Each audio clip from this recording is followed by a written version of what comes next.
5-year-old saves billionaire in the park, but what he said next made her kneel in silence. What would you do if a child's courage exposed the ugliness of the world in a single moment?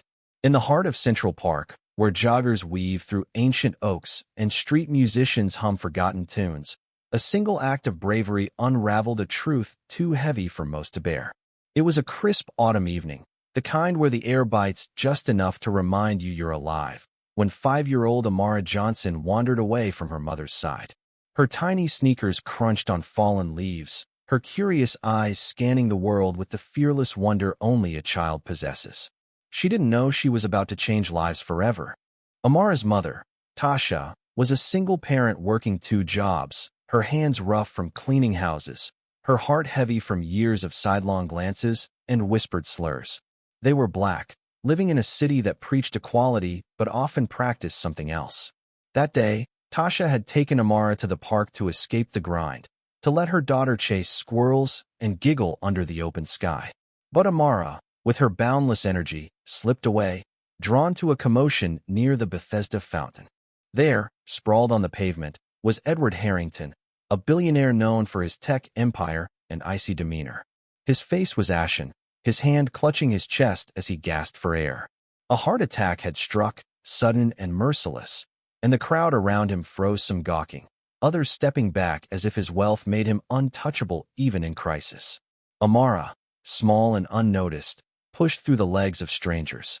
She saw the man's phone lying beside him, its screen glowing with an emergency call she didn't hesitate to make. Her tiny voice, clear and steady, told the operator, "A man needs help. He's in the park.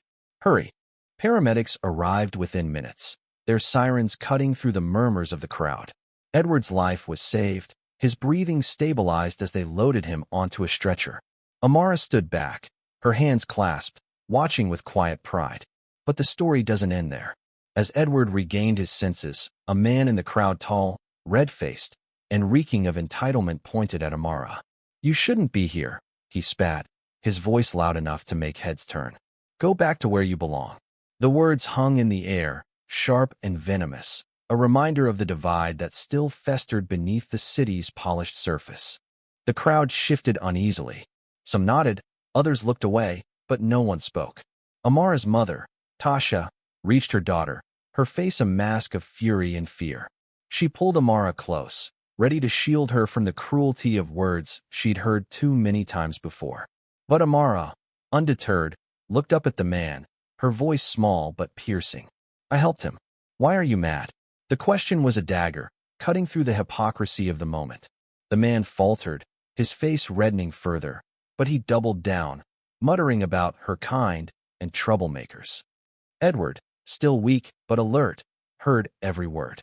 He raised a trembling hand, silencing the paramedics who were fussing over him. His eyes, sharp despite his condition, locked onto Amara.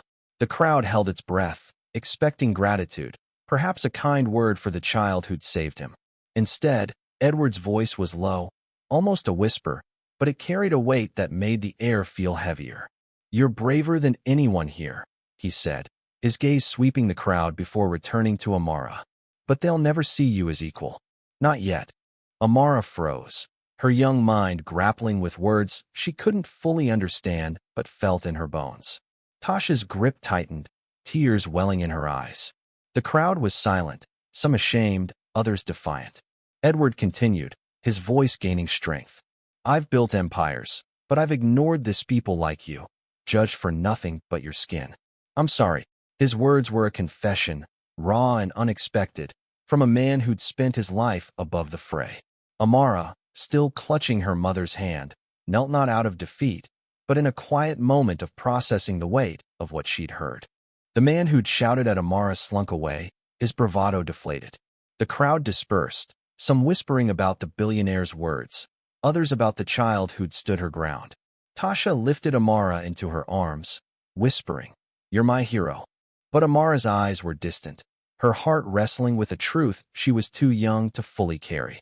The world could be unkind, even when you did the right thing. As the paramedics wheeled Edward away, he made a promise to fund scholarships for kids like Amara, to fight the prejudice he'd once ignored. The park returned to its rhythm, joggers and musicians resuming their dance, but something lingered.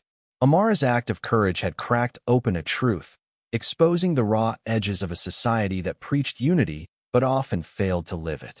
Her small hands had saved a life, but her question, "Why are you mad?"